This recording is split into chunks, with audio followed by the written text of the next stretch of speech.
এবার লাইজলের সৌজন্যে পরিষ্কার পরিচ্ছন্নতা আপডেট।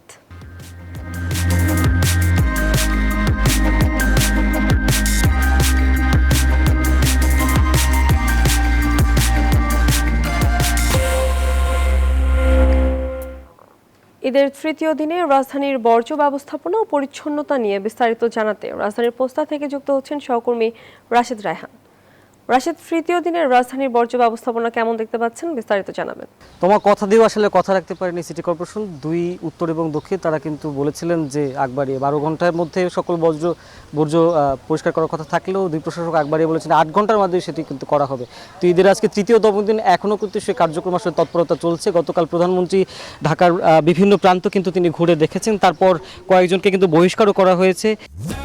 ডিটারজেন্টের চিটচিটে ভাব বাদ দিন, ঘরকে করুন কমপ্লিট ক্লিন লাইজল ক্লিন। এরপরও কিন্তু আসলে এখন পর্যন্ত যে কার্যক্রম সেটি কিন্তু চলমান রয়েছে, অর্থাৎ পুরোপুরি কিন্তু কুরবানির যে ময়লা রয়েছে, যে বর্জ্য রয়েছে সেটি কিন্তু পুরোপুরি এখনও পরিষ্কার হয়নি। বিভিন্ন সড়কে কিন্তু মোড়ে মোড়ে এখনও আমরা দেখতে পাচ্ছি সেগুলো সংগ্রহ করে ডাম্পিংয়ের কাজ কিন্তু এখনও চলছে।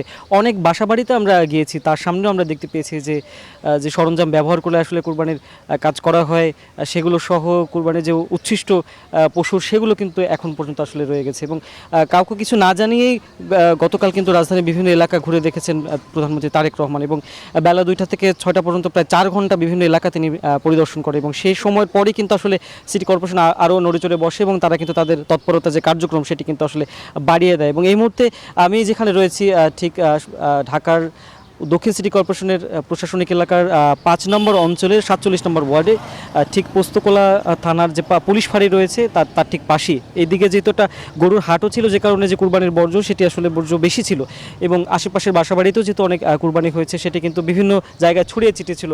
সেটির যে কার্যক্রম সেটি আমরা দেখছিলাম সকাল থেকে। সিটি কর্পোরেশনের লোকজন যারা পরিচ্ছন্নতা কর্মী আছেন তারা ঠিক আমরা দেখতে পাচ্ছেন পিছনে কিন্তু কাজ করছেন, এবং ট্রাক এসে সেগুলো আসলে নিয়ে ডাম্পিংয়ে নেওয়া যাওয়া হচ্ছে। অর্থাৎ কুরবানির বর্জ্য অপসারণের যে কার্যক্রম এখনও আসলে চলমান রয়েছে, বিভিন্ন জায়গায় সেই বর্জ্যগুলো আসলে এখনো রয়েছে, পুরোপুরি পরিষ্কার কিন্তু হয়ে ওঠেনি ঢাকা সিটি। এই ছিল আমার থেকে। রাশেদ, ধন্যবাদ আপনাকে।